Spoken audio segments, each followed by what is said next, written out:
we have folks, this is a hybrid NCG briefing. So we have folks who are also on a meeting webinar, and we'll hear from them shortly.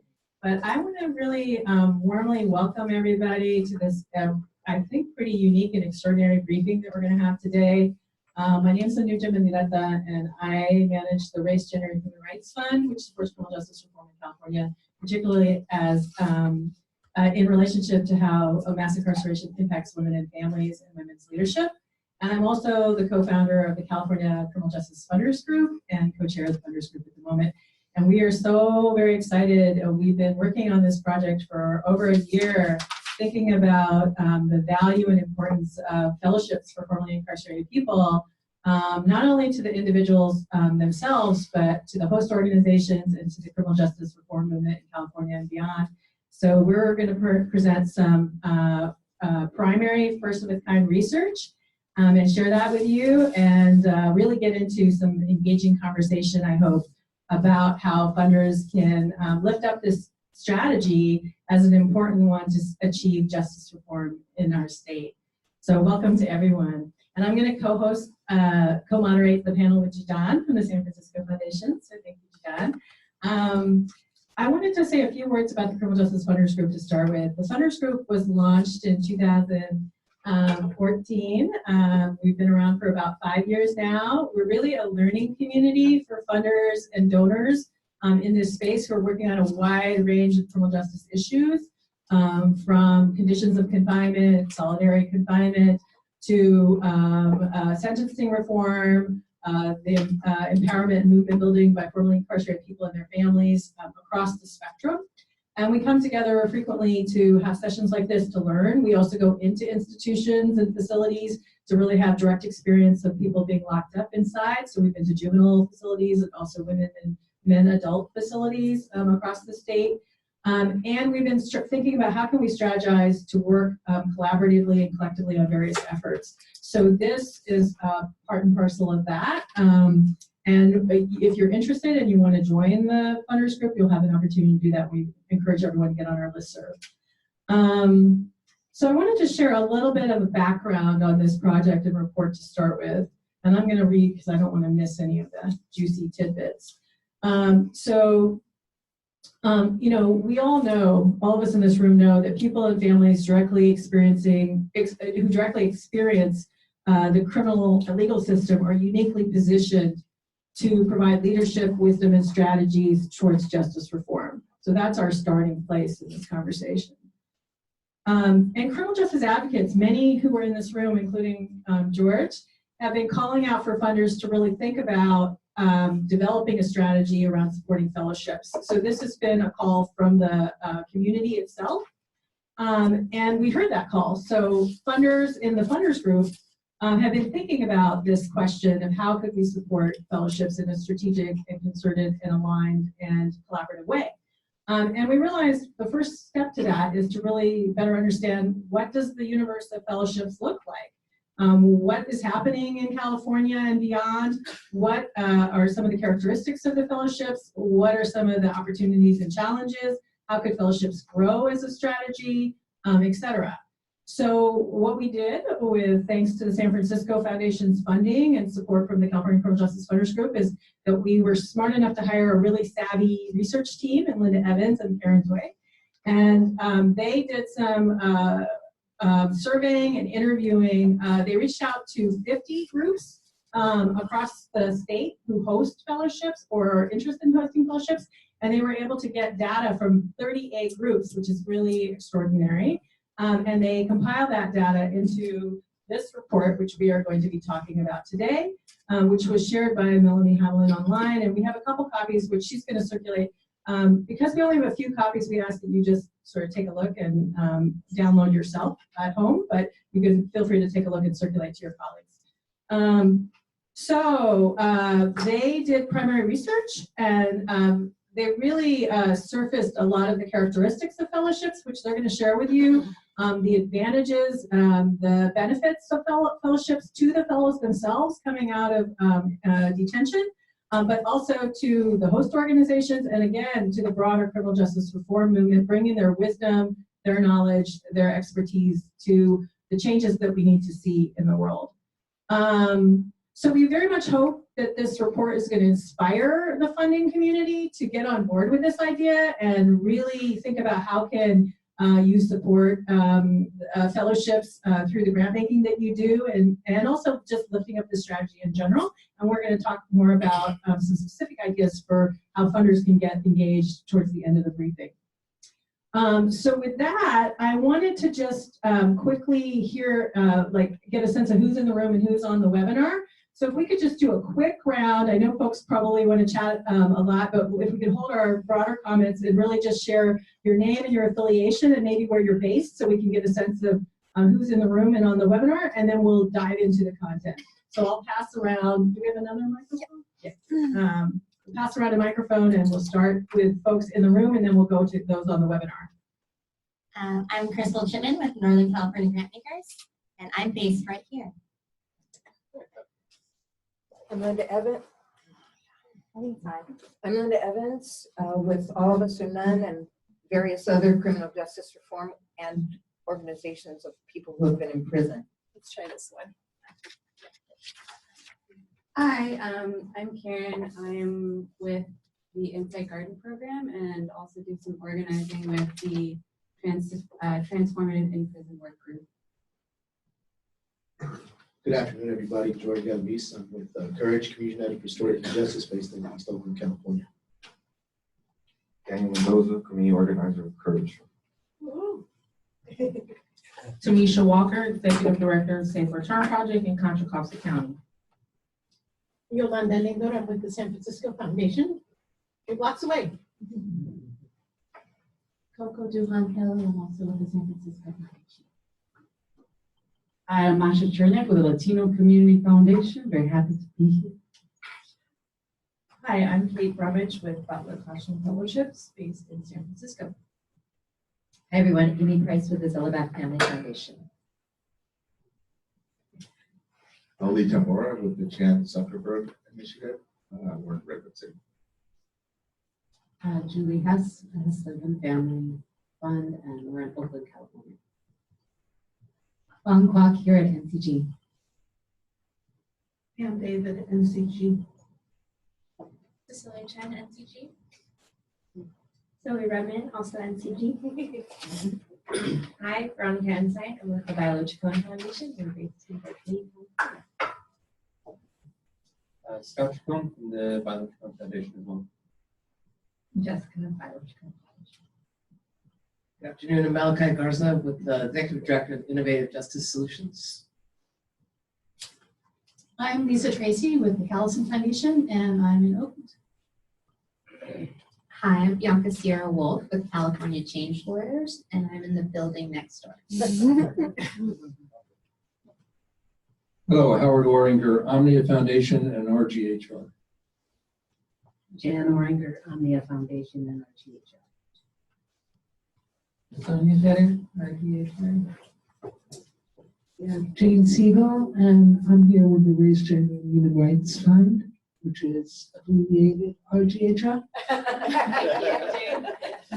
Hi everyone, my name is Leah Norms and I'm with Asian Americans Advancing Justice Asian Law Caucus here in San Francisco, and also I am organizer with Surviving Punish Coalition.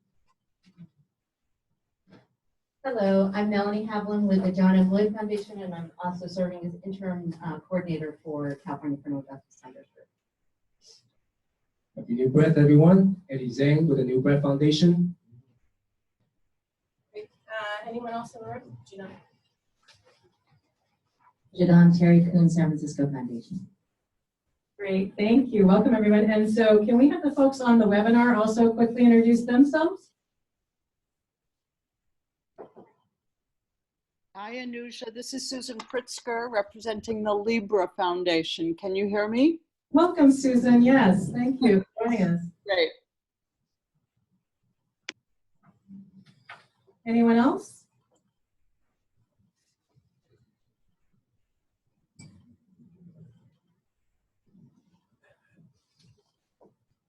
Maybe we could ask you, Crystal, to just share who's on. Okay. Everybody who's on the phone, you need to press *6, and that will unmute you. So hi, I'm Wendy, and I'm with RGHR. Hi, it's Martha. It's Martha Toll with the Butler Family Fund in Washington, D.C. Thank you. Hi, it's Jerry Feeney with the LA Smart Justice team. Welcome.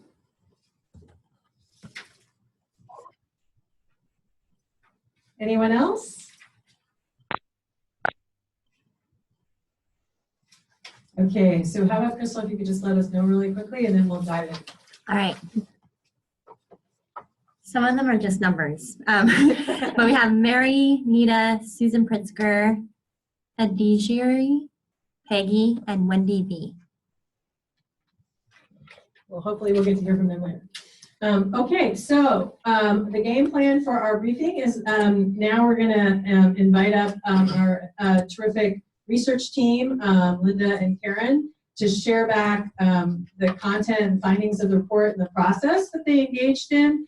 And then we're going to have a really wonderful panel that Janon's going to moderate with folks who have been, who either currently or have had fellowships, as well as folks who are hosting fellowships in their organization. So that's going to give, I think, a real depth to this conversation. And then we're going to hear a little bit about strategies that funders can take, as I mentioned, and open it up to discussion. So we hope you'll be with us throughout. So I'll pass it over to Karen, invite Karen and Linda to come on up and share about the report. Welcome.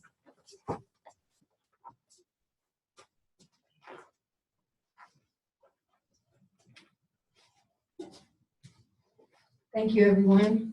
It's a real honor to be here, and we really appreciate your openness to learning more about fellowships that exist in California now and the future of potential fellowships. When Karen and, first I want to start out by congratulating Tamisha Walker, Eddie Zhang, and Malachi Garza. They are the new Rosenberg Leading Edge Fellows.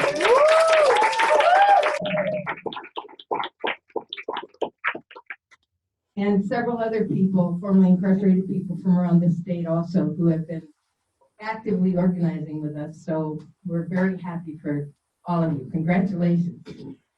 While Karen and I were starting to prepare this report, I realized that my own experiences might be useful, might be illustrative of what can actually be accomplished through fellowships. So I just want to share a little bit about my own history. In 1985, after 5 trials, I was sentenced to serve 40 years in federal prison because of my political activities. 16 years later, in 2001, I was released from federal prison via a presidential grant of clemency from President Clinton. Like everybody coming out of prison, I needed to support myself. And I wanted to change and address the nightmare that I had just been experiencing and to free the people that I left behind, who had been my family for 16 years. I applied for what I thought was a dream job online. It required a postgraduate degree and a history of incarceration. Well, I had a bachelor's degree and a master's degree that I had gotten while in prison, and I definitely had a history of incarceration. So I thought, well, I'll apply for this job. It turned out not to be a job. It was an application that had been written by the Center for Third World Organizing for a fellowship for the Soros Foundation, at that time now OSI. And I went to New York and been on a plane for 16 years or more. Quite an experience, interviewed and won the fellowship. So in 2002, I started a project to organize formerly incarcerated people. George, Marlene Sanchez, Donna Wilmot, Dorsey Nunn formed with me a planning committee for a very important meeting, a historic meeting in Oakland. It was a statewide meeting of community organizers who had been in prison. And my very first visit with funders to gain support, financial support to make the meeting happen, was with Howard and Jan Oringer, who are in the room. And as always, then and now, we're trusted and solid partners of formerly incarcerated people in our movement. A leadership crisis at C2 made it imperative for me to transfer the fellowship. And I tell this part of the story because the flexibility of OSI and of the Oringers in transferring the funding that was, given to the organization for my fellowship, being able to transfer that meant that we could continue the contentful work that we were trying to do. And it meant that we were able to have our meeting, and that was the origin of All of Us or None. We were taking action, determined to speak in our own voices, to win restoration of our civil rights, and to build political power for our communities. As you know, All of Us or None went on to become a national movement. We have successfully tackled and, won Ban the Box in almost 30 states, including California. So we've eliminated employment discrimination in public employment in those states. Discrimination that was based in past convictions. So now people have an opportunity, a fair chance, as we call it, in San Francisco. This movement, of course, is still moving forward in the arenas of housing, of voting rights, of college admissions, and in higher education. So I want you to be able to trace the impact of the fellowship that OSI, the trust that they put in me straight out of prison to build and be part of building what now is a national movement of formerly incarcerated and systems impacted people. So at different times in our development, other organizations, other foundations have also supported the building of our movement with fellowships and with funding. And I just want to say that that has been critically important. The California Endowment, California Wellness, Peace Development Fund has funded gatherings of formerly incarcerated people nationally, which helped us advance our movement. All of you here have supported our organizations. And I just wanted to take the opportunity to thank you, because what we have been building and what we hope to build in the future and continue to build is our partnerships with each other. We don't take those lightly. We're very serious about developing our political power, developing the individuals that are a part of that movement, and developing the partnerships that we know make it possible. Now is the time. Now's the time to deepen our relationships, to deepen those partnerships, and establish and support fellowships. We named our report Funding the Future because we want to create the opportunities for a leap forward, a maximal leap forward, an expansion and hope. Fellowships represent all of this for our movement. And the time is now because our organizations are mature. We are increasingly capable of sponsoring and training fellows. We're passing on expertise that we have gained through our experiences. We that started our movement we didn't know what we were doing. We did not have any kind of experience in policy advocacy. We were learning by doing. And at this point, we don't need to do that. We have experience, we can pass it on, we have mature structures. So we believe very strongly that we need the opportunity to share the lessons that we have learned, to collaborate on trainings and curricula, so we have the very highest levels of skills to advance our goals. That means so much for people who cannot be in this room, for our families, for all the people that we left behind.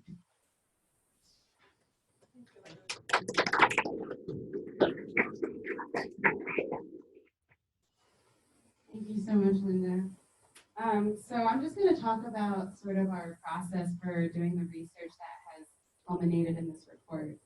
In total, our research process took about 5 months to complete. And what we started out doing was we started with 2 surveys. One was an internal survey that we shared with the members of this funders group. And then another survey was handed out to community-based organizations throughout the state. That includes like former panelists that have been featured amongst this funders group. It was sent out to Press for Democracy and also the Transformative in Prison Work Group. And basically these surveys were asking, do you know of any existing fellowship programs for formerly incarcerated people? And do you also know of any programs that are planning to launch and need seed funding to begin? So through these surveys, we collected over 50 suggested organizations. And from there, Linda and I crafted a series of interview questions to help us gain a deeper understanding of what these programs are doing and who they were serving. So these interviews were conducted over the course of, I'd say, 3 months, through direct phone calls and also through a fillable online questionnaire. And in total, we were able to talk to 40 different organizations. You'll see in the report, we have an appendix section, and this is where we've captured the programs that we talked to in snapshots. And I just want to make a note here about the appendix is that we did talk to 40 organizations, but 38 are listed in the appendix. This is because one of the groups we talked to is based in New York, so we left them in another section. And then another reason is one of the programs we talked to, with their fellowship was in partnership with another program, so we just combined them. And the second note about the appendix, about these fellowship snapshots, is that they're really just snapshots. They're a synopsis of the programs, and they don't really provide the in-depth review of the programs that actually talking to the programs provided us. So we did our best to describe what the programs were doing in as clearly as possible, but there is such a wealth of benefits that these programs are offering that we really couldn't encapsulate in the snapshots. So some of our research findings. When we started doing analyzing all the data that we had collected, we very quickly realized that there was a huge breadth and variety in terms of the programs that were being offered. So some were more intensive than others, some were focused on healing, some were apprenticeships, some were focused on community organizing. So we felt that this variety in programs that were in existence really mirrored the diversity of fellows too, who are coming from all different stages of their life. And so the richness of what is being offered by these programs, whether it's professional or personal support, we felt they really did meet the direct needs of their individual fellows. And these needs can really be varied based on a wide number of factors.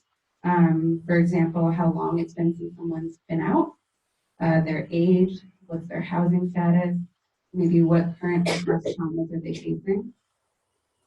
We also noticed that there were fellowships for very specific demographics. So not only were they focused on hosting fellows who are formerly incarcerated, but also there were programs focusing specifically, for example, on Asian immigrants or on transgender people.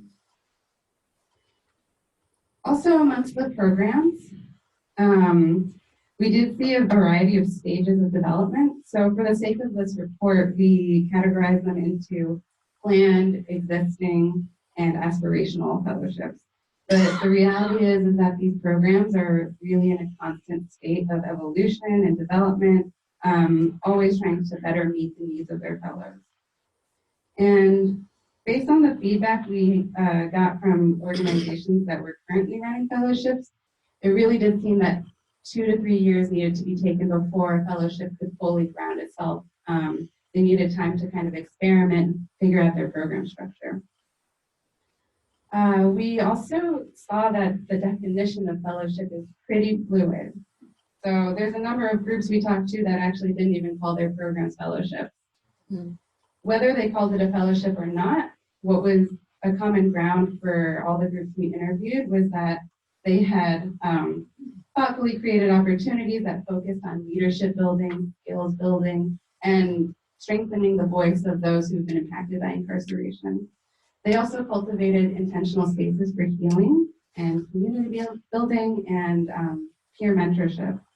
And also they were intentionally creating pathways for formerly incarcerated people to step into paid positions that really boosted the trajectory of going towards higher level employment and stronger leadership within their community and their chosen field. So just to reiterate kind of the fluidity around fellowships, we also found that fellowship models didn't really fit a defined mold, but they're still constantly evolving. So what we did find is through our interviews, there's kind of 3 general models that the fellowships could mostly fit into. So what we did is we categorized them. There's the participant training model where there's a cohort of participants that are meeting through convenings throughout the year, focusing on leadership development and trainings. There's the internship or apprenticeship model. This is a highly focused experiential learning program and may range from a few months to a year. And then there's the full-time or part-time employment model. So these are programs that place fellows in full or part-time positions with roles and responsibilities, and they receive on-the-job training.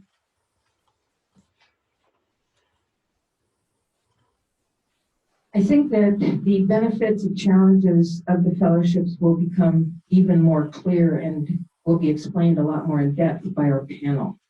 But I did want to just briefly outline what some of those are. The benefits of fellowship programs for individuals are fairly logical. Economic security, how about that? Most of the fellowships that we interviewed have a goal of paying a living wage or better, including benefits to their fellows. Again, since most of them are in a very early phase of development, most of them cannot yet pay a living wage, especially in areas like the Bay Area where the living wage is so high. But it is a goal. Also, economic security will allow fellows to pay rent, keep their families in shelter, and also pay court-imposed fees, which is kind of a hidden cost of incarceration that stays with you a long time, whether it's fees and fines, child custody debt, which is huge for people, electronic monitoring payments. There are a lot of payments associated with having been in prison or being on probation or parole. Another benefit to individuals will be learning job skills. And how about new experiences? I remember when I got out of prison, the first time I went to the national capital in DC, organizing a meeting, and to the state capital in Sacramento. Those are important in terms of affirming that we have a right to be there, that our communities have the right to be recognized and represented in state government and national government. I think critical to the development of our movement is that the fellows will have the opportunity to develop leadership and organizing skills. Those skills will be useful throughout life, whether it is in a criminal justice arena, the arena about environmental change, about housing. Those skills will be important for our communities as they develop. And of course, another benefit of the fellowships, almost every program provides some level of personal support, whether it's assistance in getting housing, other types of employment, other kinds of assistance. Those programs, because they're run by formerly incarcerated people, are sensitive to the needs and the demands of coming out of prison and becoming whole.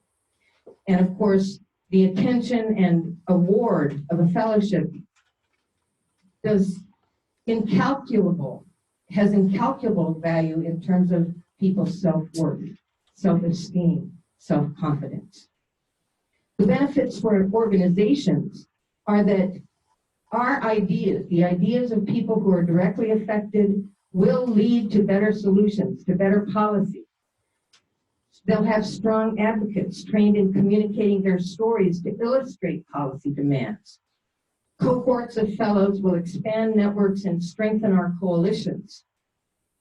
We can collaborate and provide advanced trainings that will not then be the burden of individual organizations. The challenges, of course, are huge, in particular for individuals coming out of prison. Most of you are familiar with the kinds of barriers that we face. trying to reunify our families, facing lifelong racial discrimination, the effects of the school to prison pipeline. All of those things make it difficult for us coming out of prison or jail or detention to believe that we can do it, to believe we can lead, to believe that we can organize our communities. So that is a challenge for us. And of course, the economic insecurity that I talked about before, and the trauma of having been incarcerated. I know when I first came out, people didn't talk about that. It was like, oh, you don't need mental health help. But the trauma of prison means that everybody coming out needs some kind of assistance in readjusting. And of course, parole and probation conditions are often very onerous and hard to meet. The challenges for organizations are providing the kind of support, the crisis counseling, the life coaching that we need to be effective organizers and effective advocates. Providing the training and the skills development is difficult while pursuing the service mission of the organizations.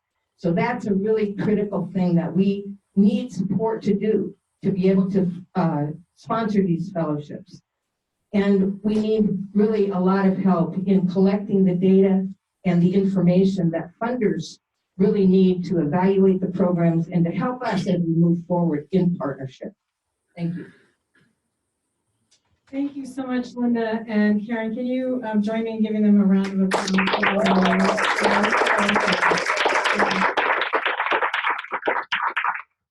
I know folks might have questions and comments, and I would encourage you to just maybe jot them down. I think what we're going to do is go ahead and go and invite our panelists up and go into our panel, and then I promise that we'll have a half an hour at the end. And I also just want to encourage, if there's 3 copies of the report out there, if you want to just keep that circulating, that would be great. So I'm going to pass it over to John to moderate our stellar panel and invite our panelists up. Awesome. Yeah, if the panelists could come up and take their seats, that'd be great. Thank you again, Linda and Karen, for that great overview of the findings of the report.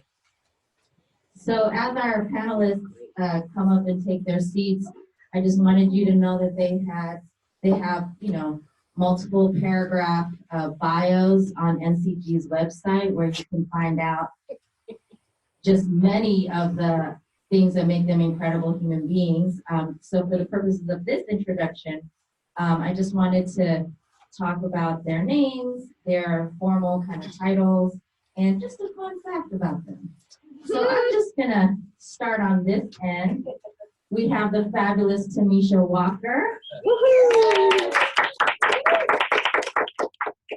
She is the executive director of the Safe Return Project, and she used to be a rapper.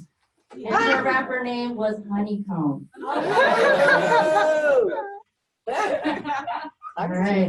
Next to her, we have Nia Norn. Please clap her. She's a Yuri Kochiyama Fellow with the Asian Law Caucus. She enjoys long distance running and completed her first marathon last summer. Then we got Daniel Mendoza. And he is the community organizer for CURYJ. And fun fact, he is a jigsaw puzzle fanatic. Oh my gosh. So, you know, on a Friday night, you can find him like trying to just like master a 1,000-piece jigsaw puzzle. So if you ever need help putting something together, he's the man for you. All right. All right.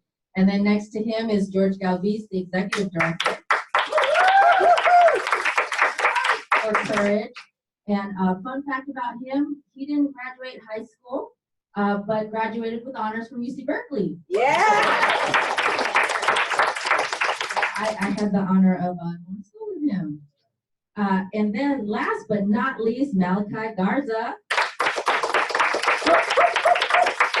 executive director of the Innovative Justice Solutions, a new nonprofit out there paving the way for us all.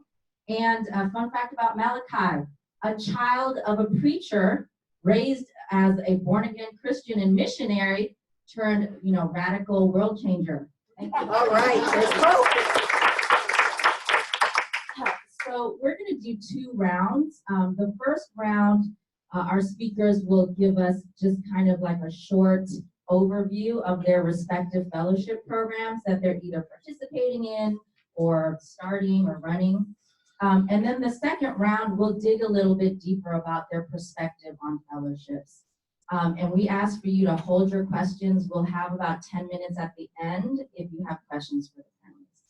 All right. And I really want to encourage you all to keep the noisiness going. I very much like the noisiness and energy, and find philanthropy to be somewhat quiet sometimes. Still getting used to that. Also, so for like folks on the phone, like go ahead, cheer, clap, whatever. Let us know you're still there and not checking email. Hey, all right, we're here. All right, cool. So first up, we've got Tamisha Walker. Tell us about your fellowship.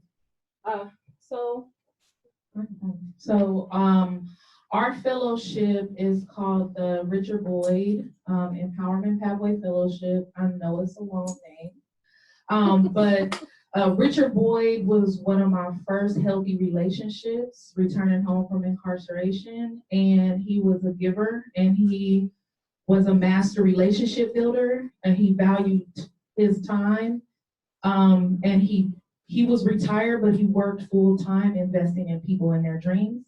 And so that's why we named the fellowship after him. It took 2 years to develop this fellowship. The first year was just conversations, dialogue, planning, having discussions with our co-founders of Safe Return and what people thought should go into it.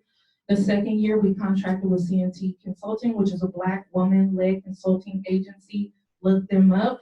To come in and have more dialogues and help us develop a curriculum. That took a year because we wanted to be intentional based on our collective experience of what we wanted to put into it.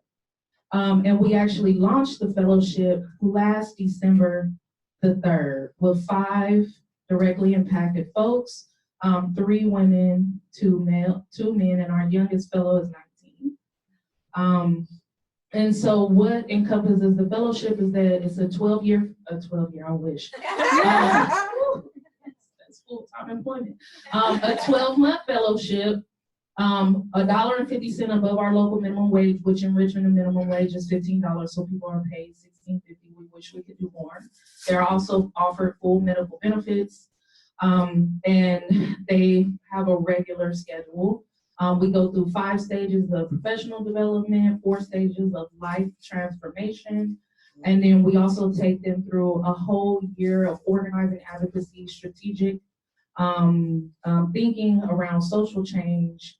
And we actually also, 6 months into the fellowship, we start moving people into our self-sufficiency pathways, where we begin to network folks, bring them into spaces where they can start to create their ideal transition from the fellowship, whether it be into organizing, into reentry, if they want to go to college, whatever they decide they want to do, we use all of our capital and resources to put them in those spaces so that they can prepare themselves for the next level. Hi everyone, my name is Nia.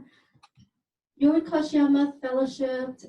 Yuri Kochiyama, as we know, she is a great Asian American civil rights activist who Eddie Zhang here has been able to work along closely before she passed away. With the Asian Law Caucus, which is based in Chinatown, we served low-income community members that are also incarcerated, formerly incarcerated. And what the fellowship was provided in a way that how can we, those that are formerly incarcerated, give them the opportunity to create leadership skills within the community, working towards policy changes, working towards campaigns, anti-deportation defensive campaigns, because I don't know if you're aware of that, but Southeast Asian community members have been targeted for deportation, just like myself. I'm still facing deportation because of Trump's anti-rhetoric of immigrants, meaning that if you're convicted, you should be deportable because you're not capable of second chances, right? And we don't believe in separating families. Every community member should have an opportunity to turn their life around, and conviction should not be held over their heads for years and years, all the rest of their lives.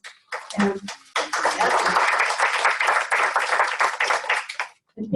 able to work with directly impacted community members, meaning those are still in prison, those getting arrested by ICE infections.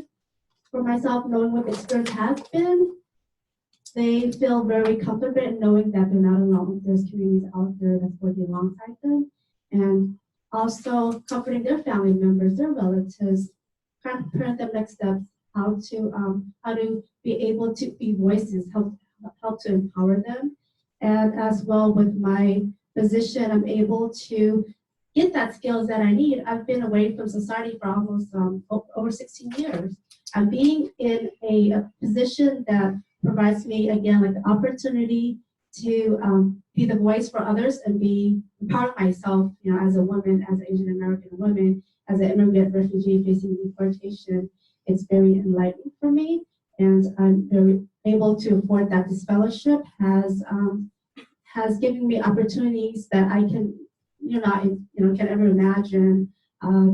Working with other organizations, allies, immigrant organization, and with criminal justice organization, working towards abolition, stop mass incarceration, getting people out. People should not be, again, like criminalized for being immigrants with convictions, or having a conviction, or being, again, feeling like a sense of like hopelessness, but know that there's impacted communities out there that's able to help provide that support for them, and working towards a movement in social justice, immigration, criminal justice, environmental reform, and such.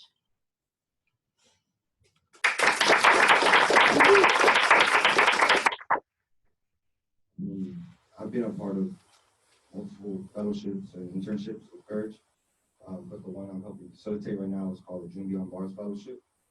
And it started with the theory that people closest to incarceration are closest to the solutions. So our fellowship consists of formerly incarcerated people from ages 17 to 24 who are doing participatory action research of the Alameda County juvenile justice system. Only requirements is that you're passionate and that you're formerly incarcerated.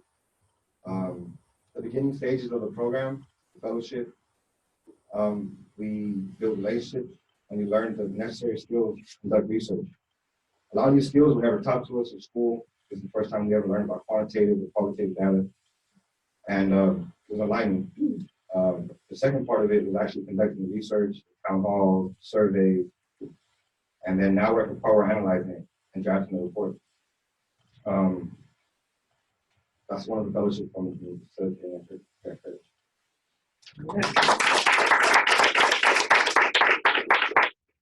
Good afternoon, everybody. So I want to just take the short amount of time I have to share it, because I feel like the program stuff you can see on my website. You know what I mean? So I'd rather kind of just ground us in what this concept of fellowship really means.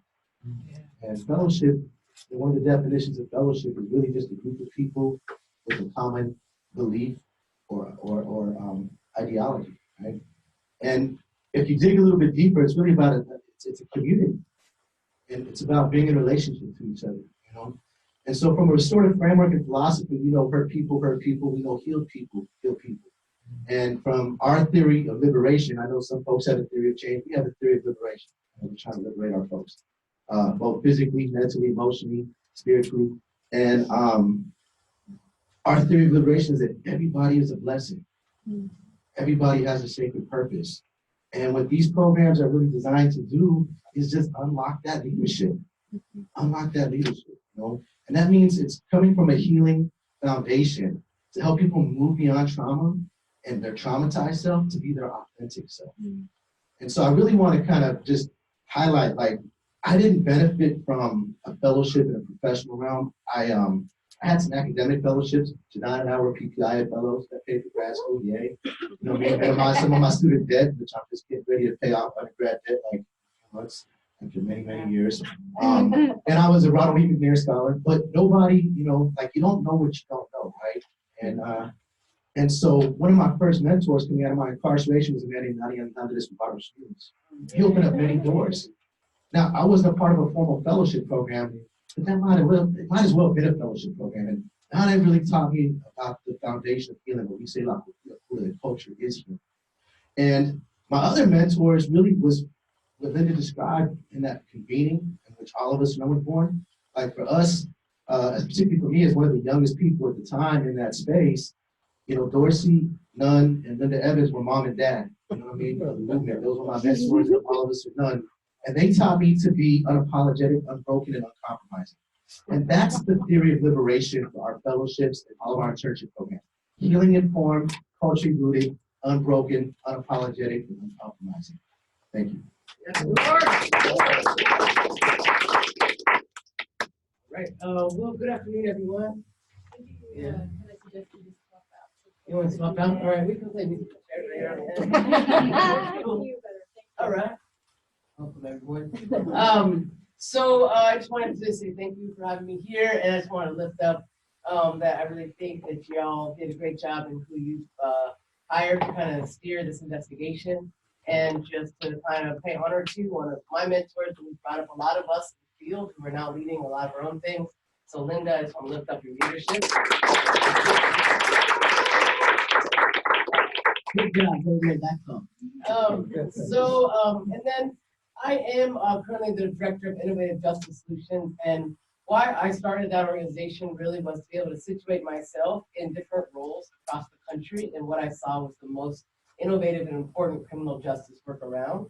So in that capacity, I'm serving as the Interim Director of the California Alliance for Youth and Community Justice, which is an alliance of organizations across the state that are run by and for formerly incarcerated people doing community organizing and including some allied organizations.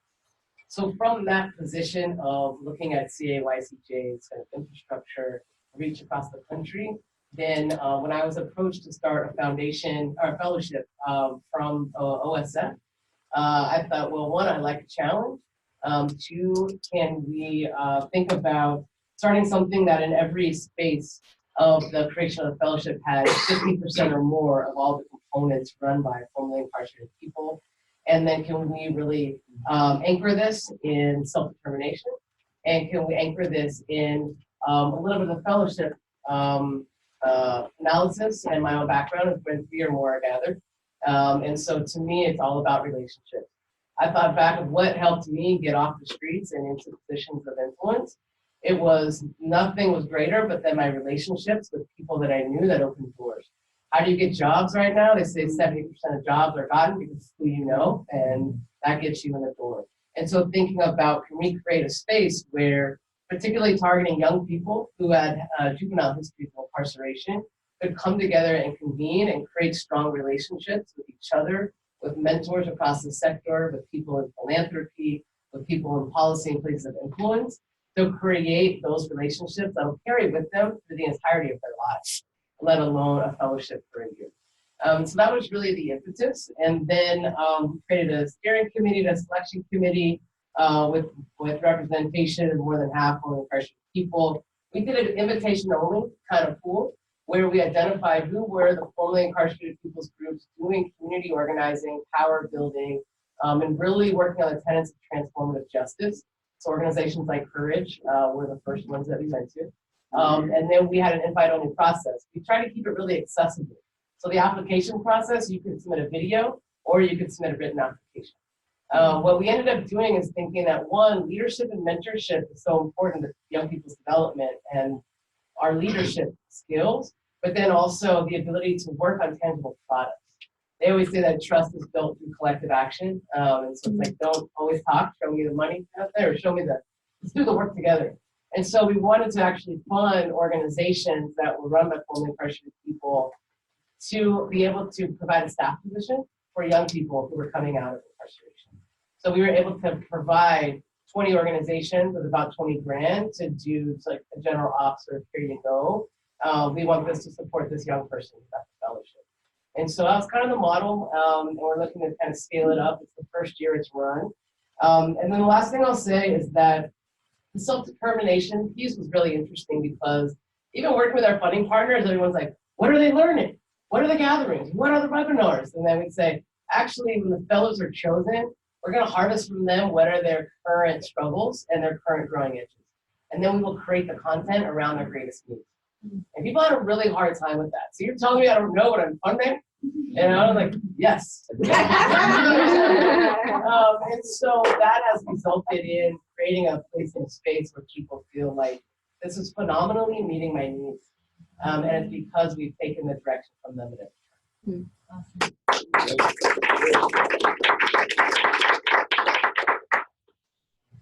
Thanks. So we have some questions prepared for our panelists that's designed to just kind of dig deeper into this subject of fellowships. But before we do that, I did want to talk on behalf of San Francisco Foundation and my awesome colleague over there, Yolanda Alindor. Part of why we felt really strongly about the fellowships project is that we very much believe what the panelists had said about the folks that are closest to the pain have the most perspective around the problem and the solutions. So if, you know, we as funders in the criminal justice reform sector, it's incumbent upon us to invest at least 15 to 20% of what we've carved out for criminal justice funding, specifically around leadership development for formerly incarcerated and systems impacted folks to be positioned to lead the movement in criminal justice reform, as well as for social justice broadly. And I also want to double down on just, we think about fellowships as us institutionally validating and double downing on the lived experience and expertise that folks, systems impacted folks just have by virtue of the life that they led. And we're unlocking that leadership and adding in the social capital stuff, some of the like just straight up pedigree stuff that other people want to see. And, you know, when as so many funders are now coming into the criminal justice space, folks are often saying like, oh, we can't find a qualified systems impacted person to fill such and such position. And, you know, people say that about women. People say that about, you know, people of color. We just can't find enough qualified people. Well, one, we should look harder. Two, we should remove barriers. But three, we need to be investing in that pipeline. So that's kind of why we've come into this work. All right, so 15 to 20% people at least. Right, that's what we want to put out there. Oh, Tanisha. Miss Honeycomb, MC Honeycomb.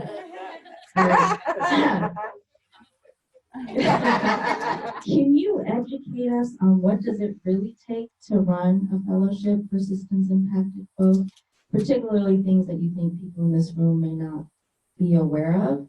And, you know, how do you think about the fellowship that you run in relationship to movement building and power building?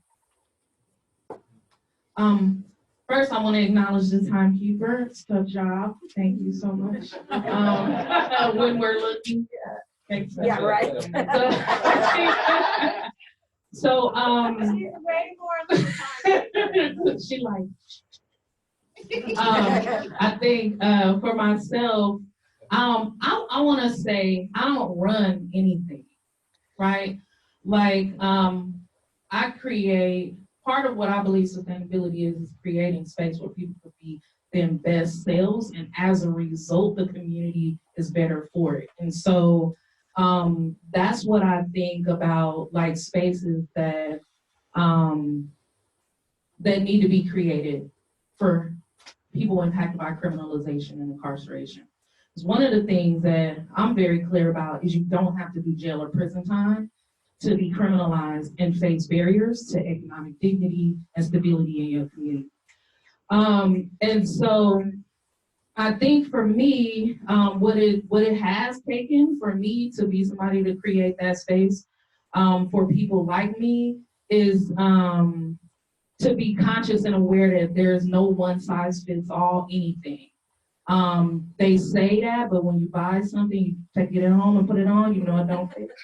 And I think that's what it takes, is to be visionary, to be willing to like move to the side, execute change when it's necessary, and not be so rigid.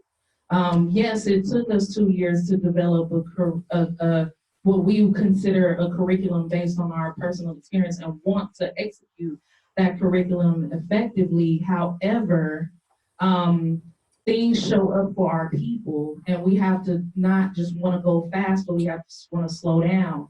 and not just do the fellowship, right? So we can have outcomes and a great evaluation, but do what's right for our people so that they could have greater outcomes in the community.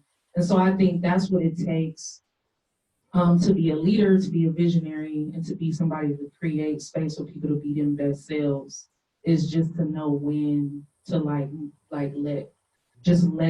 I want to cuss, but I can't, let stuff happen and let people grow. And I think in the greater movement, like what this means to me for the greater movement is that you have people who have been so deeply invested in, not just in how they organize or how you do research. We love participatory action research. Some people say they're doing organizing. I'm like, you're actually not.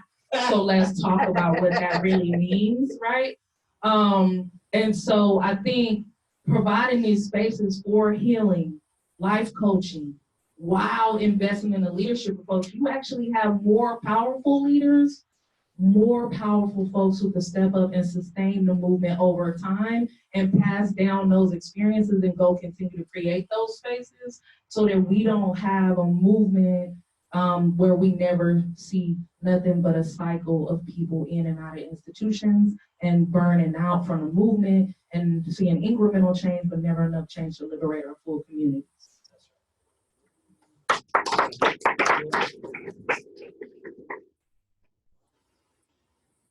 Yeah. I'm just supposed to speak strongly into the mic so that folks in the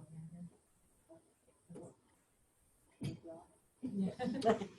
Awesome, thank you. So it sounds like from what you and Malachi said, you know, folks need to understand these are like human beings and it's not like widgets where you're like, I'm going to serve this many people and they're going to meet such and such benchmark. You know, it's like things are happening in people's lives. You are taking care to customize the curriculum, but also being flexible to address what arises.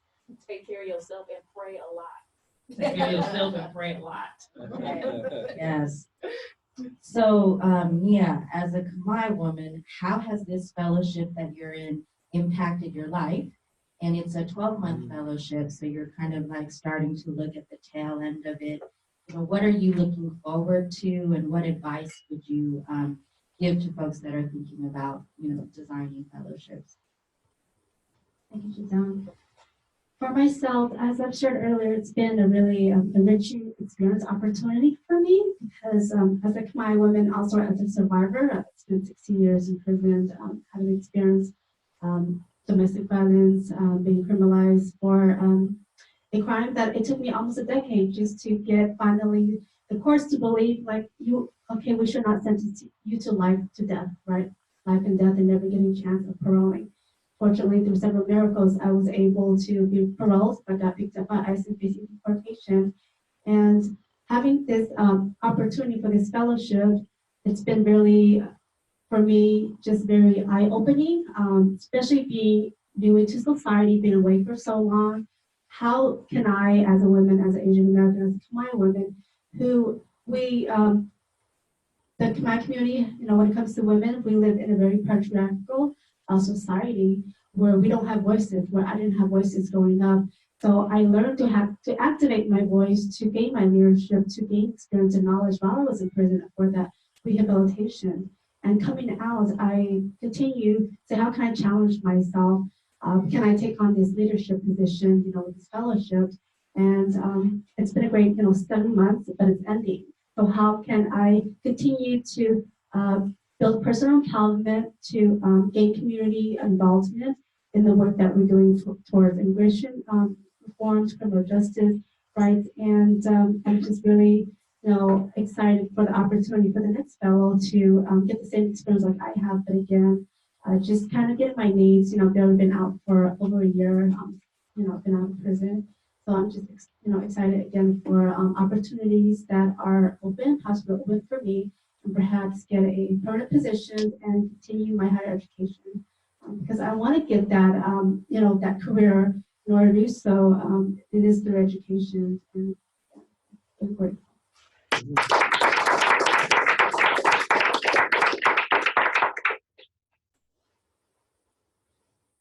How weird, we only have one mic, so we're passing it around here.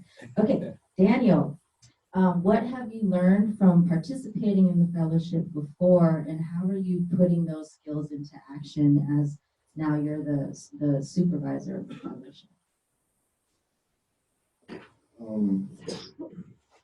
I've learned a lot. I've learned a lot of skills, research skills. But I think what it did is reaffirm that formerly incarcerated people are capable of doing anything. And formerly incarcerated people actually a lot of times have better insight than other people. And that they should be doing a lot of the work that other people are being funded to do. Our fellowship that we put together like we're operating out of a budget that the money wasn't there for. But we had a need. We had people who needed coming out of jail, and they needed a couple hours a week. They needed that spot to vent and to learn. Yeah, I think the fellowship was important, but I think it's greater than the fellowship that George talked to, the mentorship. And I can recall actually one day where I had a really tight curriculum lined up, and I was excited to teach it. And I had my checking question, and somebody went off topic, and next thing you know, I didn't get to my curriculum because that day people needed to vent. People just needed to talk about their problems and get paid for doing it. Guys. So I think that's what I really kind of gathered.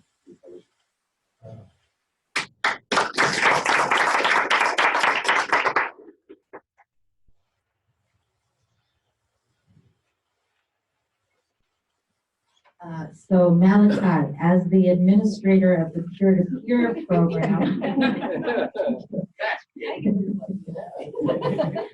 what kind of gap or need did you identify that you're choosing to address with this program that you created?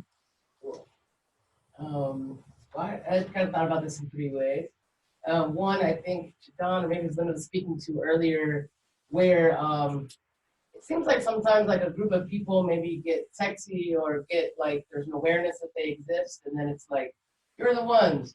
So trans people are kind of like, a little sexy right now. People are like, oh, you exist, that's great. And then they're like, oh, you should be like in this job, or like, we need trans people to do this, trans women to do that. And there's like this huge gap between being completely divested in, like, you step out of your house and you have like fear of death, to like ready to run an organization of program. Like, you can't even go outside the street and get treated respectfully trying to get a burger. Like, it's just the amount of supports and I guess supports and community and investments that's needed to get people to a place where they're ready to lead courageously and boldly is actually tremendous. And so we wanted to also prioritize young especially trans women who have been coming out of men's prison across California as people that there's a lot of songs that I can say, like, from the bottom, to the top. And it's like, you didn't actually get there like that. And so wanting to prioritize marginalized groups was huge. Another thing was to fund projects and organizations doing work around transformative justice. So disruptive projects that formed alternatives to incarceration.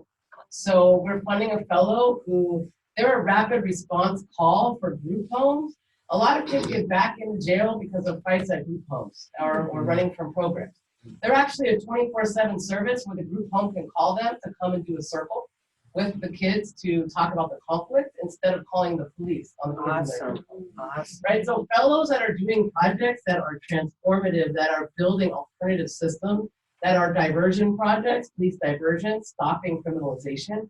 We wanted to prioritize those kind of innovative, cutting edge, transformative justice kind of projects.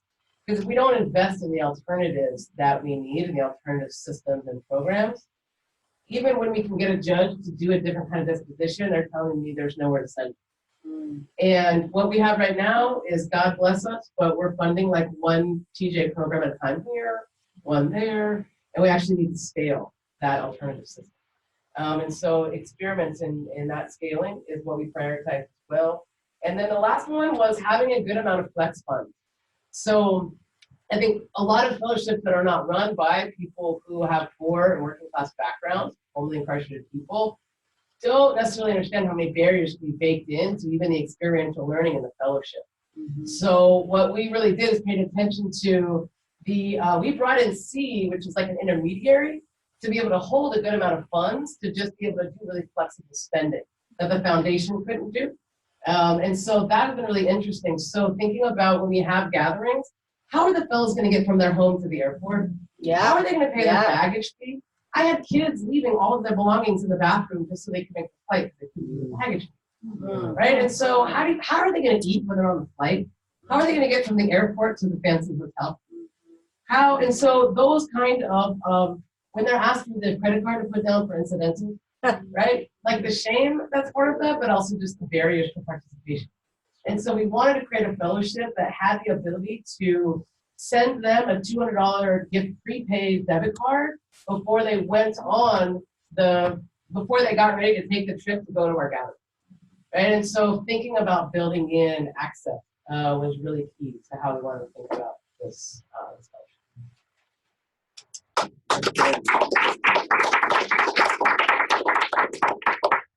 For folks on the webinar, Malachi is also wearing a very fly midnight blue fedora. It's pretty amazing.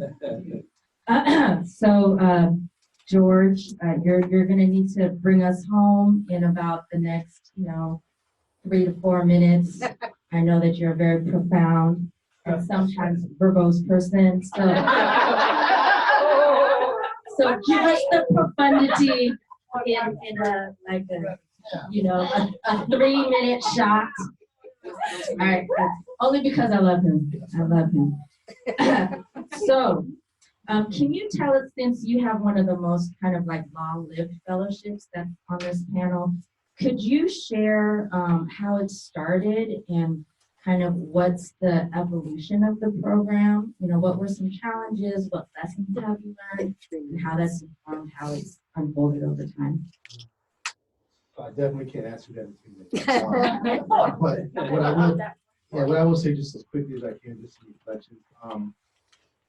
I think you can look at any organization that's led by formerly incarcerated people that's dedicated to building the leadership of formerly incarcerated people, and whether or not they say they have a fellowship program, there is an informal fellowship taking place.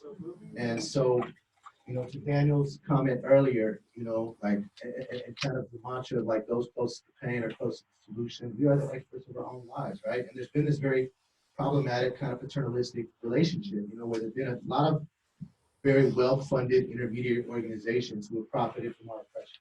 Right? That means that they get to send their kids to college, they get to take nice vacations, they get to become homeowners off of our oppression, right? And yet we're still struggling just to speak on our own voice. Now, we've made some headway, but I will tell you that it wasn't always that way. When we first started all this run, we were actually defunded for having the audacity to want to speak on our own voice, right? And we continue to organize. And so what I will say is there was a lot of it was a painful period, even with the master's degree where I was months and months behind on rent and looking for coins in between the pillows of my sofa to try to find change. So I had Rich told to go pick up my children and be a father in their life. I mean, I really want to just kind of illustrate, like it was pain. And for a lot of our people who are coming home, like, all the barriers that they're encountering, despite to Mal's point, like trans folks are sexy right now, formerly incarcerated people are sexy right now, and we aren't at the same time, right? You know what I mean? So there might be this interest in looking at like just some of the most oppressed kind of sectors of our community, and yet there's still, those are still some of the most oppressed sectors of our community, right? And so the learning is really that we have to meet people where they're at. Like as community workers, we're always asked to prove the absolute efficacy of what we do. And, like the numbers game that Jadon kind of referenced earlier in her comments, like that may not necessarily work when you start trying to like support and fund an authentic program. Our Beyond Bars fellows, sometimes people may take a step backward before they make several steps forward. I know one of my mentors, Luis Rodriguez, he wrote a New York Times bestselling book called Always Running. I remember reading it as soon as I got out of my incarceration, and it was like, damn, I stayed up all night, read it in one session, And I completely related to the book. But he wrote a sequel called He Calls You Back. You know what I mean? Meaning that it's not always a forward trajectory for everybody. And it's unrealistic to think because honestly, even from a restorative framework, the things that we stumble upon, well, that becomes the test. That's a learning opportunity. That's an opportunity for growth and healing. But when you have a system that's got its boot in my neck, and even for non-criminal behavior, if I'm on paperwork still on probation or parole, is now going to punish me when I might have actually had a growing and learning opportunity from some kind of hiccup or bump. Like, that's how the system just kind of continues to reproduce itself. You know what I mean? So I just want to say that, you know, like, I don't want y'all to believe in some fairy tale that like people come home and they get a degree or they do something or they get a job and everything's beautiful, because it's not that way. Many of us are still struggling. And the crazy part is we're like the success stories in our families. So, you know what I mean? Like, that's a whole nother conversation, you know what I mean? And we're trying to hold it down for our loved ones who are coming home. So, like, some of us are being containers and are being asked to hold a whole lot of shit that just ain't fair to ask us to hold on to that much, and we're some of the least funded folks in this movement.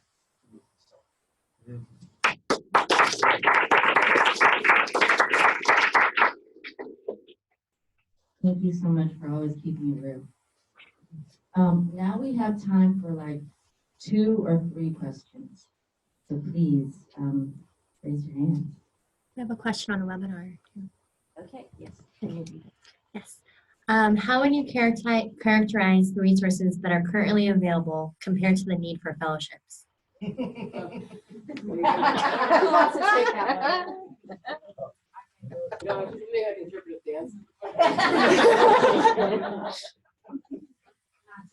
I think you'd all be down here though. Right. Any one of us, I think, is going to have the same answer, which is no, this isn't being resourced. Most of us are pulling from general support funds. We're leveraging other resources to basically create and meet the needs of our relatively level 2. This isn't being funded. None of our programs are fully funded. You know what I mean? I would compare it, you know, part of my cultural identity is identifying with my First Nations, ancestry, right? And there was a research report that showed like, well, there's like 0.0001% of philanthropy invests in First Nations communities. I'd say that's probably true for us too, as formerly incarcerated people and leadership opportunities. So no, it's just not fully funded, or not even close. It's an embarrassment, right? There's that to have ours reaching the scale, we had to kind of cobble a couple different sources together and different foundations together to kind of pull enough. So I think that's also a lesson in the amount of resources that people need to give in a trusting way to people directly affected. And so is that $500,000, is that $1 million to really institutionalize something, give something enough legs so that it can move. I think it's important to talk about scale and the amount of it. Yes.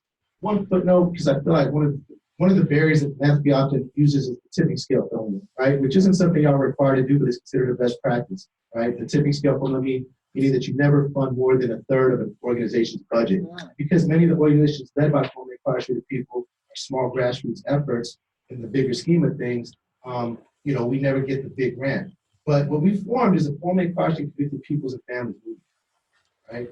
And collectively as a network, like we could be the equivalent of like the NAACP or the ACLU with many, many chapters across the nation. And that means that y'all no longer have the excuse of saying you can't move a big grant to us. And so there's organizations, like bless the heart of the ACLU, you know what I'm saying? But they got $35 million to work on Ban the Box. They had never worked on Ban the Box. That was born out of the meeting that Linda described, in which Oliver Sernum was born as one of our first priorities. We took it all the way to the, for an executive order to the Obama administration White House. That was formerly incarcerated people for us, by us. But then all of a sudden, immediately after that, $35 million went to the ACLU. That's the kind of ways that in an anti-oppression movement, we reproduce systems of oppression. I just want to say that one of the most discouraging questions that people ask, that I get asked is, have we ever thought about just being a reentry program? And I think that reentry services is not a substitute for leadership and liberation. And the fact that, somebody in philanthropy would say substitute your budget for liberation by becoming a reentry program in itself just shows like the lack of true like believability and like our ability to be whole people, and like not really thinking about the fact that even reentry in itself is a traumatic experience for folks, and it's very commodifying, and we have not, like, we don't want to represent that.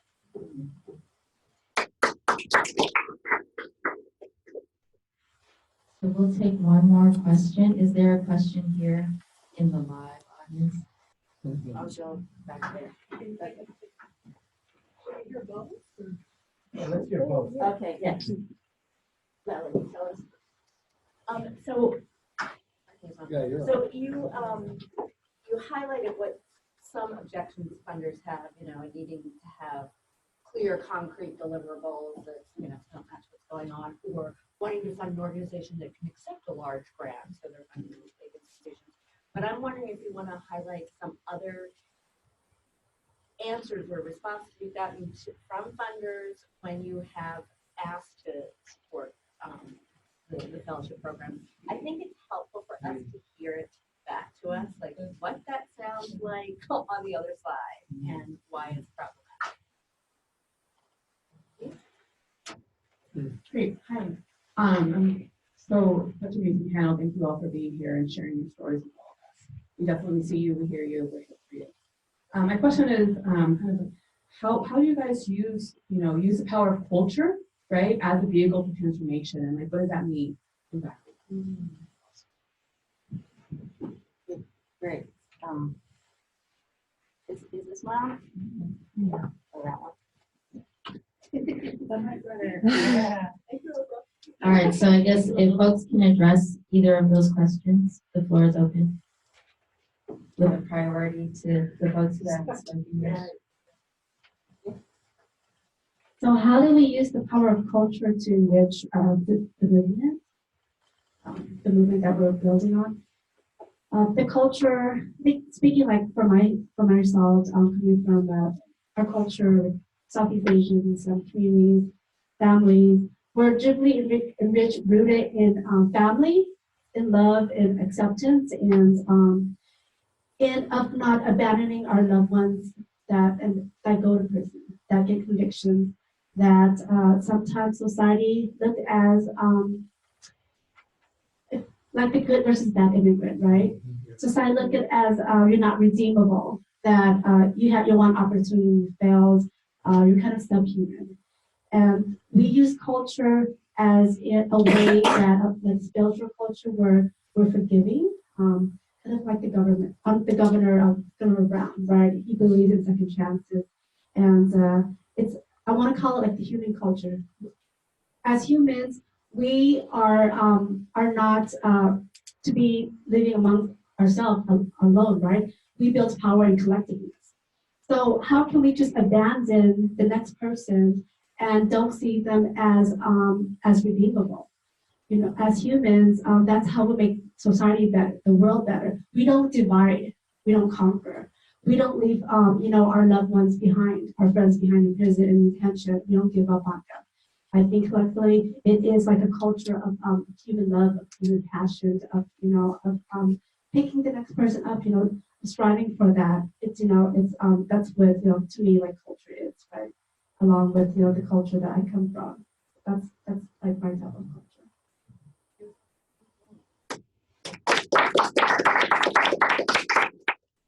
Just to speak to the question around culture.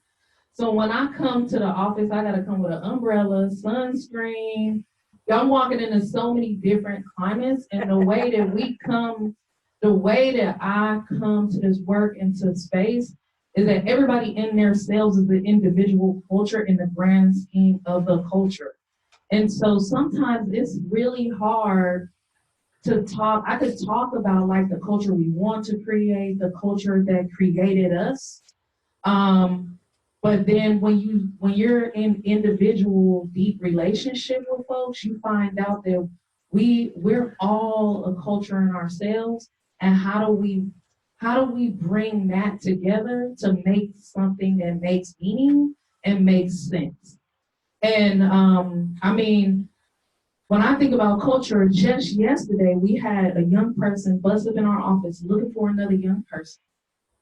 And that's a culture that we have to think about and navigate in our young people every day, in addition to what they want to bring to the table. And so it's a complicated question. And every time I'm asked it, I don't know how to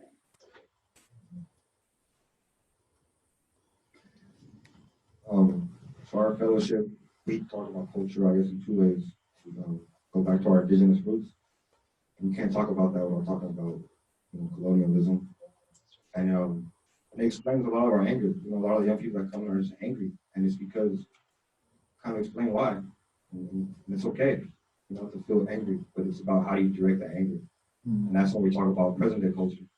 The present day culture in the Bay Area, for the urban culture and the urban youth, is violence, and it's toxic, and we talk about stripping that and going back to where we came from.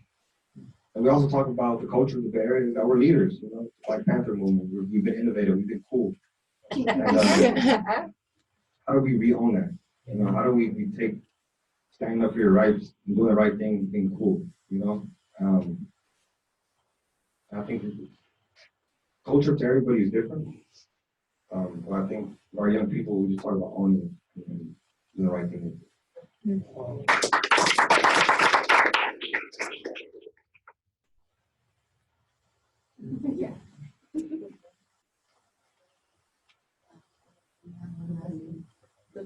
Sure. Thank you. So, it all depends. One of the barriers I get is, so why don't you repeat the question? So I'm just curious about other objections funders have given you to funding fellowship programs. So I'll touch quickly on 2 points. One is I'm on a mission to dismantle the evidence-based practice monopoly. I feel like it's essentially been created to create more jobs for white men. And so we, along with some other organizations, created what we called EBP Plus. How like with software, there was always the plus version, which is the better version. So we kind of co-opted that concept and said, well, the plus is us. And what we are doing is like around that concept of always having to prove the absolute efficacy of what we do and this kind of everything. Like, to me, the metric is this. If a formerly incarcerated person comes into my space and they feel welcome and they feel loved, that's the metric right there. If they feel supported, that's the metric right there.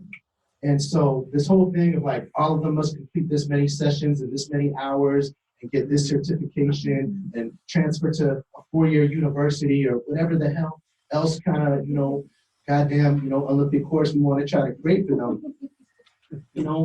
Like just the fundamentals of that kind of sacred connection. If they feel loved, if they feel supported, if they feel welcomed, then I know that they're going to be successful. You know what I mean? And that's the metric. And so that's one. The second is, I get this particularly with national funders. California has enough money.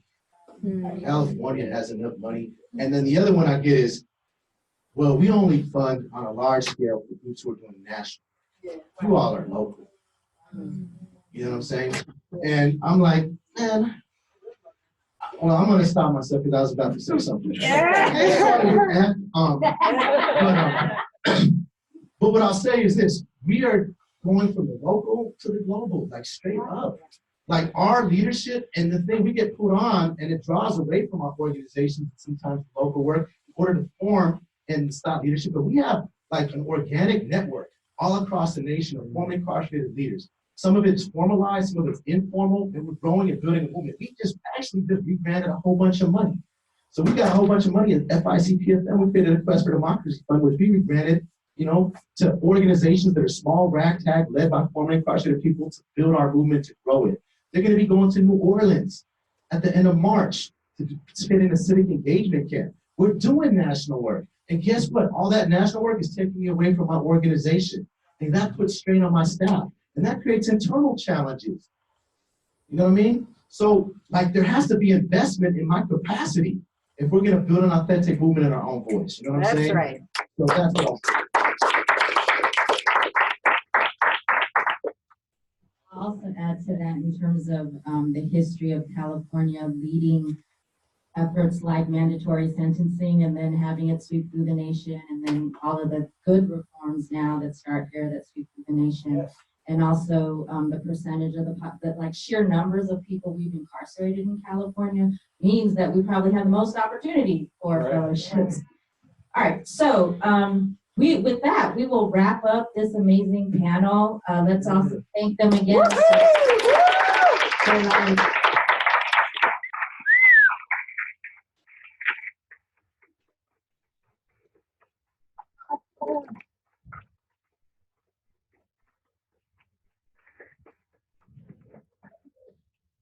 Good job. We want to invite Karen and Linda back up here to say a couple words, and then we're going to open it up for you all to dive into the conversation.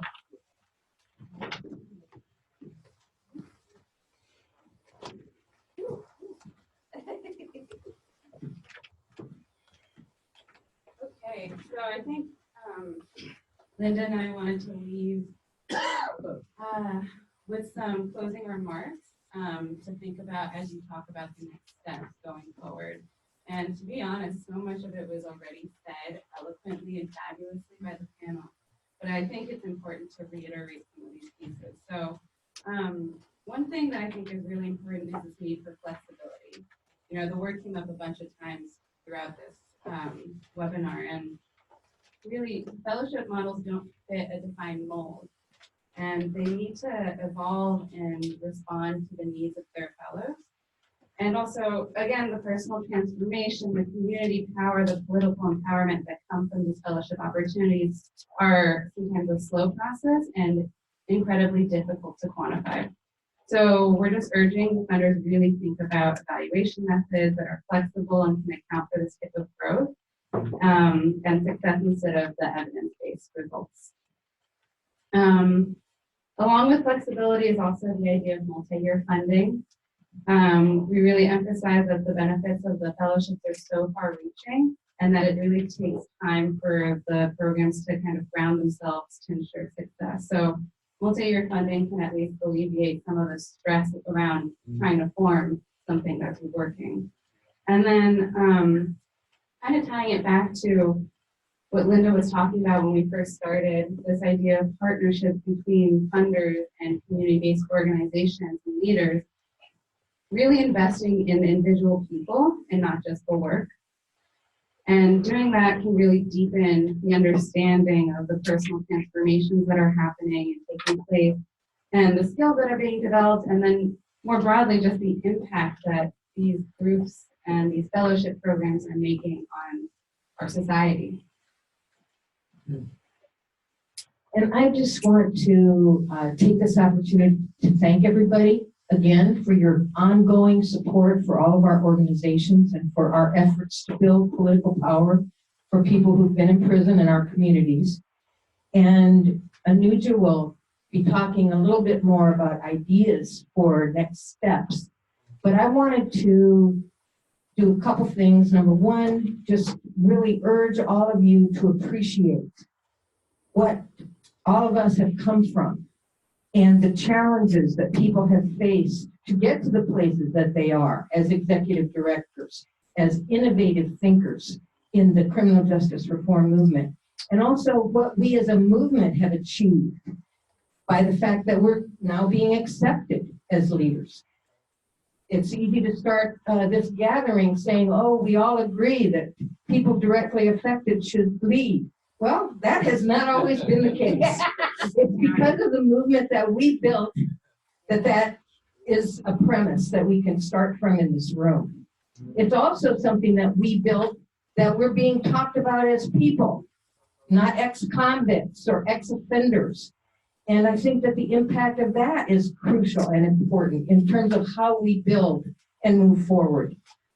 And I would just like to take the opportunity to challenge you, in addition to the next steps that Anuja will be talking about, to really challenge you to be forward thinking, to be innovative in your thinking, to be creative in your thinking, and recognize that in addition to fellowships and the needs of organizations and how individuals can be developed into leaders, that we also need networks.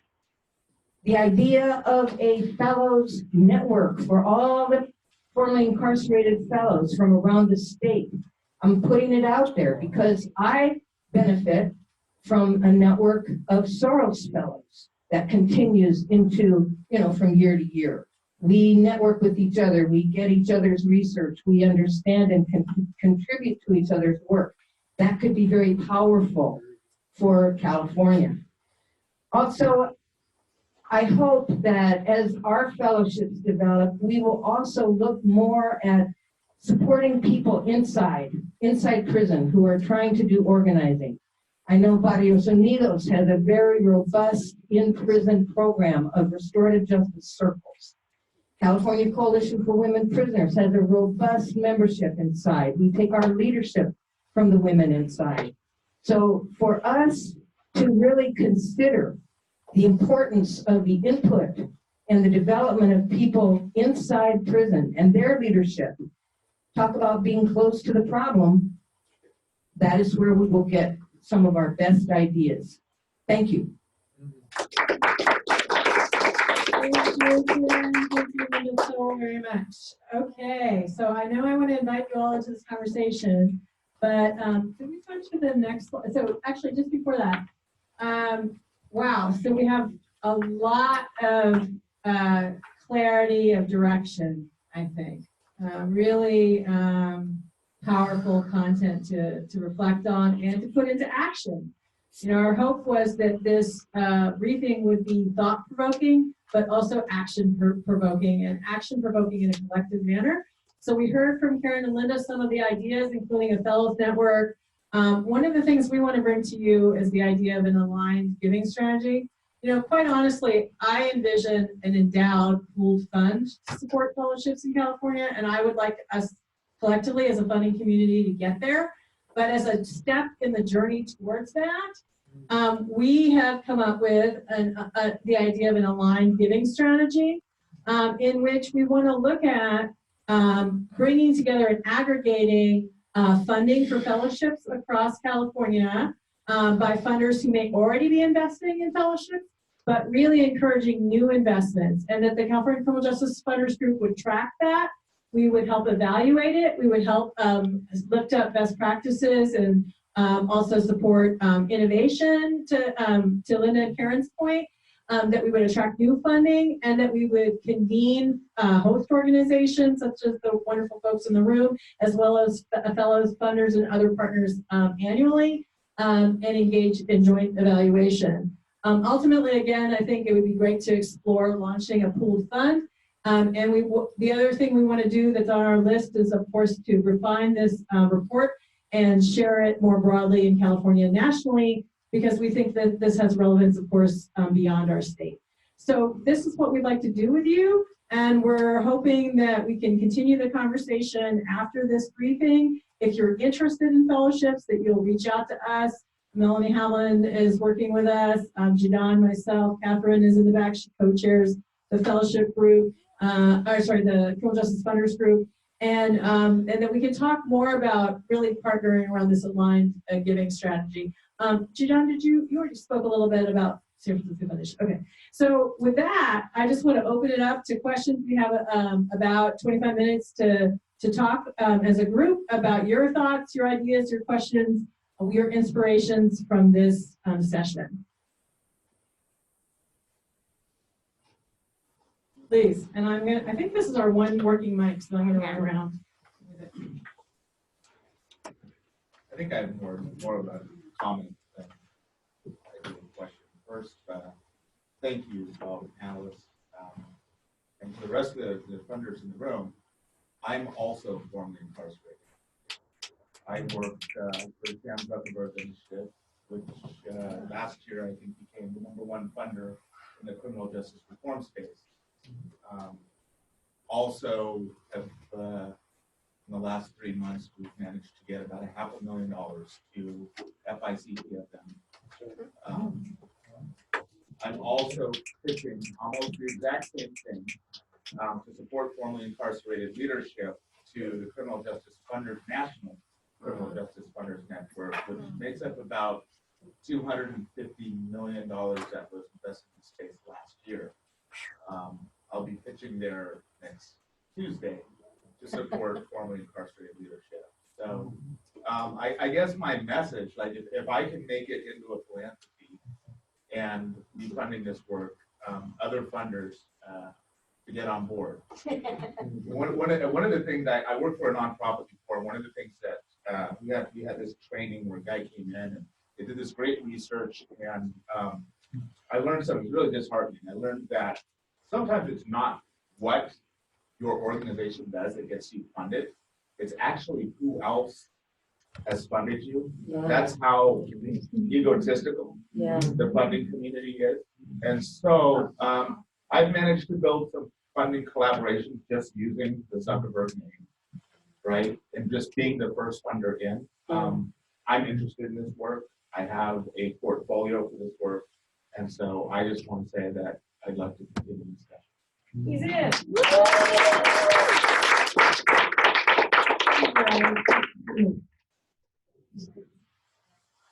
So my question is more for the panelists, I think. Maybe. My name is Amy Price. I'm with the Zellerbach Family Foundation. And my question is, for those of us with relatively small amounts of money as Bay Area funders, is it more effective for us to contribute to this pooled funding that presumably would be statewide, right? Or to give general operating support to some of the local organizations like CURYJ, like ours, like Young Women's Freedom Center? Because we can't do it all. And as much as I would so love to. And so that's kind of the balancing act. And so I'm curious to hear from those of you working in the field, you know, you don't have to make the decision for me, but I just like to hear your thoughts about that. Thanks, Amy. And I just wanted to clarify that we were originally visioning that funders would give directly to organizations, but that the funders group would aggregate that and really look at how much is being invested and encourage additional investments. I mean, ultimately, it'd be great to develop a pool fund, but I think we have a little bit of work to do to get there. So, but if other folks want to respond to that question as well, I'm happy to pass the mic.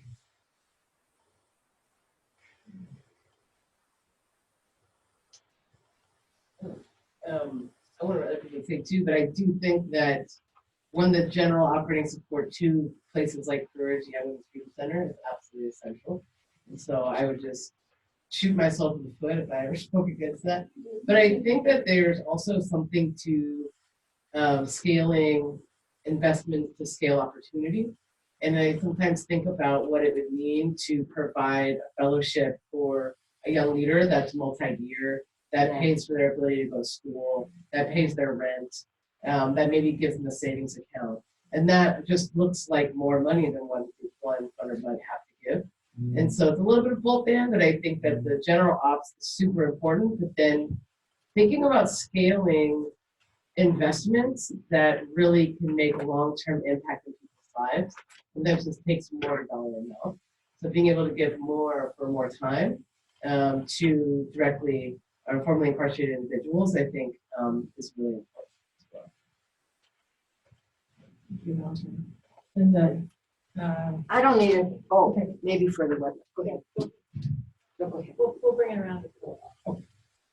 Eddie Zhang, Uber Foundation. You don't know me much yet. Uber Foundation. We'll have another time to do that. But we just talked about scaling up.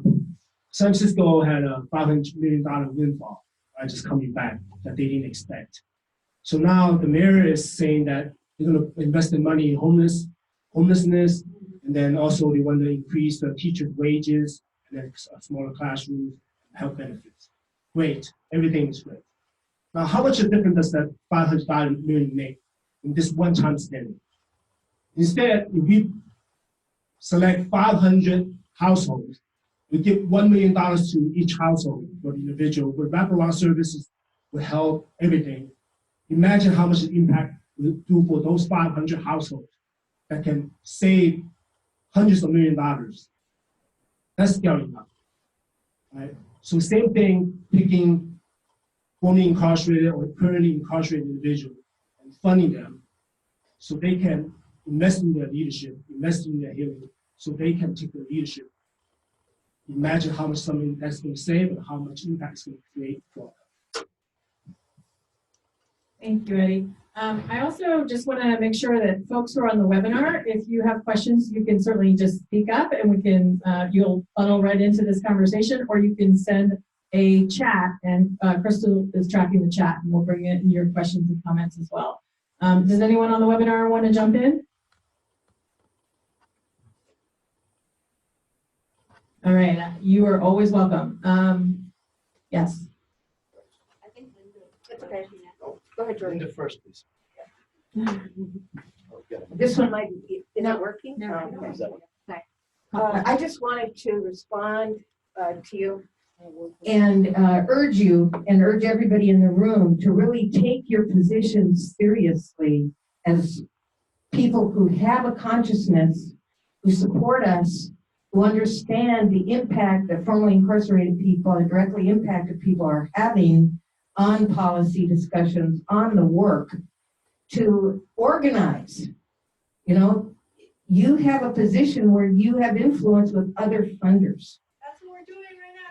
I know, I'm 100% behind it. I'm just saying, as individuals also, in your own arenas of influence, I think it's really important, not just around criminal justice reform, but in general of, you know, the importance of having people from communities of color and formerly incarcerated people directly involved in the work.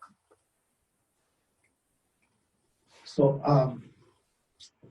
this is probably a whole nother presentation and panel someday, but you know, Daniel referenced the report we're getting ready to release, and I just extend an invitation to all of you to come join us February 23rd. It's a Saturday from noon to 4 at the California Ballroom in Oakland. Our young people, our formerly incarcerated young adults, are going to be releasing the findings of this report. Now, it's not going to be like a big policy wonky research academic presentation. It's more of a celebration. So PS, this will come. Join us in the celebration. We are going to share some of the findings, and we are going to have copies of the report available for you all to take with you. But I want you to just hear directly from the young people, from their voices, about just, because sometimes the process is more important than just the outcome, but we're also very proud of this outcome. Now, I say that much just to say that some of the findings are like, you know, things that we hear all the time. $300,000 it costs to incarcerate a young person in DJJ. And we currently have about 800 young people in DJJ, right? And when we begin to look at like the kinds of convictions, it's like 80% of those are like nonviolent convictions. And, you know, and even if you start to, and I don't believe in reinforcing this false dichotomy of deserving and undeserving. My own charges, I was charged with attempted murder. You know what I mean? I'd have been one of the undeserving. So, and some of the most phenomenal people I know doing this work had violent, you know, so-called, felonies, right? So, the systems have much more money than any of you ever had, right? I mean, including Chan Zuckerberg initiative. As much as, you know, Mark Zuckerberg, you know, has as one of the wealthiest people in the world, the system has much more. Just Alameda County alone, one county in the Bay Area has a $2 billion reserve, the second largest reserve in the entire nation, right? And Alameda County, the cost of spending for a young person in juvenile hall, especially given that they haven't reduced the number of staff, but the number of beds, because youth crime is at an all-time low, right? And that's really that's the feeder to mass incarceration in the adult system. You know, that costs about $80,000 per year. So what I'm saying is the investment should be in justice reinvestment. I actually think they should be paying for the fellowships. What you all should be paying for is the organizing and the advocacy for us to release those public dollars and demand that they be used in ways that serve our communities. Thank you. I think that you're raising a really important strategy that if funders can also think about how can public dollars come to bear on this in terms of fellowships as a really important strategy in partnership with philanthropy. So really appreciate that. Other questions, comments from folks? A lot to digest. I have to pitch this just like what Malachi was saying. So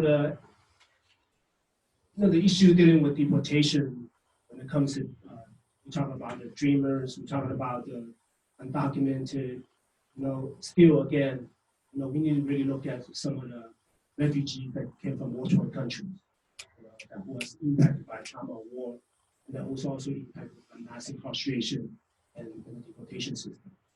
So I'm the co-director for the Asian Prison Support Committee, and we're a grassroots organization and we're led by formerly incarcerated individuals. And this is really our third year actually having a budget to do our work.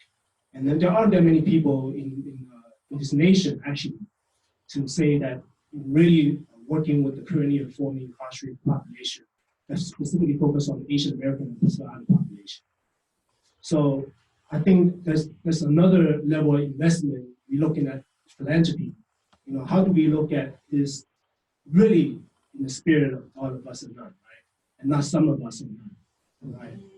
So it's like access. How do we have access, right? Noum is one of those organizers who came straight out of the penitentiary and jumped on it because her life depends on it. Her family unification depends on it. And because the community is behind her, then she's in this position to not only fight for herself, but fight for others, right?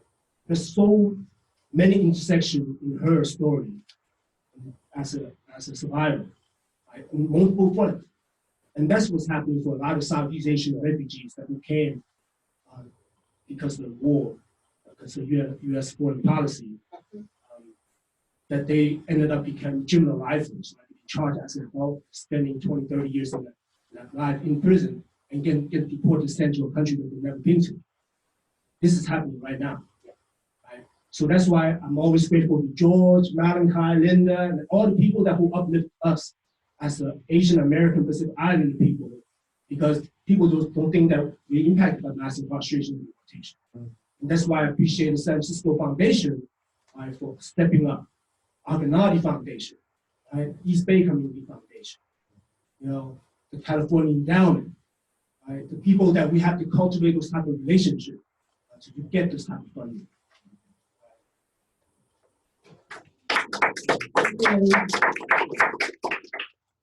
Two things I wanted to highlight. One on Linda's tip around y'all as organizers. One thing that the more I get into the game and understanding philanthropy, one, I appreciate what you said about hiring formerly incarcerated people, and two, understanding where your CFOs and other places are investing your money. A lot of philanthropy is invested in building private prisons. And it's like the same folks that are funding work to do de-incarceration work and crim work, actually portfolios are invested in the investment side in the actual building prison. I don't understand that. That's scary. Scarier, right? So that's kind of a crisis. And I think y'all are gonna have to be the ones to whistleblow. And I understand being targeted when you do whistleblow. And so I think that there could be a coordinated strategy between the progressives and the philanthropic sector and community organizers and policy heads. So we're never going to get the incarceration if the ruling class is funding building prison. On that tip as well, I'm part of a kind of an experimental side project that's looking to organize the private sector, and we're organizing some asset management firms to actually issue progressive bonds to counties and states that would fund the infrastructure of restorative justice system. And so we're looking at right now, some of just our smaller experiments of 10 to 20 million, looking at DC, South Carolina. I want to bring it to California. And I'm actually inviting a lot of people in traditional philanthropy just to come to our tables to kind of learn from the strategy, because we're moving a lot of capital really quickly. And they're really willing, because a lot of the asset management firms, the folks with money who they manage their money, they don't often realize what their money is is going to use towards, and what kind of bonds are being issued and then what they're being used for. So with a financial crisis, a new piece of legislation was passed so that bonds could start to be tracked and what are they actually being used for. So we've been starting to track the brick and mortar of the prison system being built by a lot of bonds. And the asset management companies and the folks whose money that is actually had no idea that that's where their money is being invested. So I think there's really interesting organizing strategies, and considering yourself protagonists in our collective revolution, I think is very important. Yeah, thank you so much. The investment side is a critical one, and many of philanthropy are working on that, from investing in fossil fuels to prisons to the other side of sort of counteracting what our program investments are trying to do. It's a huge issue. Anyone who hasn't spoken want to chime into this conversation before we wrap up? You're welcome. Throw your question out, your comment out, your affirmation.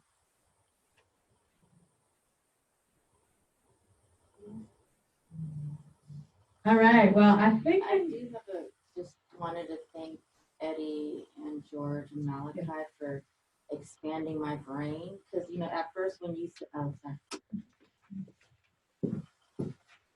I wanted to thank folks for expanding my brain. So when Eddie first said $1 million for each family, I kind of was like, whoa, that's a lot. But then when George is like $300,000 per young person to get locked out, and then Malachi being like, well, what about paying like fellowships that pay rent and pay for school? And it's just like, how does the level of support match the level of punishment that's been put on people? So it's like, yes, $300,000 fellowships should be on the table. And $1 million for a family has already been spent, but spent in a negative way. So thank you for just helping with the scale piece. All right, well, we are at the end of our session. I just want to, first of all, say I hope that we all, as funders and donors, heard the mandate, very clear mandate from our research team, our amazing presenters, about the importance of this as a strategic strategy for not only improving the lives of the individual fellows, building the capacity of host organizations, but really advancing justice reform in California and nationally, and that we funders can come together to do this together. So I hope that we can continue the conversation after this. I want to thank, first of all, deeply Linda and Karen for driving the research for us. I thank our panel for bringing the content. I also want to thank the project advisory team, Melanie Haviland, Don, Yolanda, Catherine in the back, and myself. For limiting the ship here and being our partner at NCG and NCG for hosting, the San Francisco Foundation for their support, and to all of you for spending the evening or the afternoon with us and for being dedicated in your work towards collective transformation and justice together. So thank you all for doing that work in your own philanthropies and your own donor-driven work. So thank you. Please be in touch and let's partner.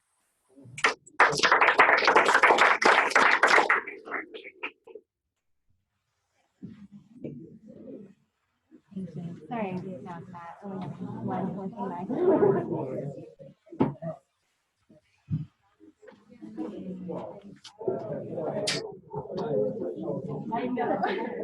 thing.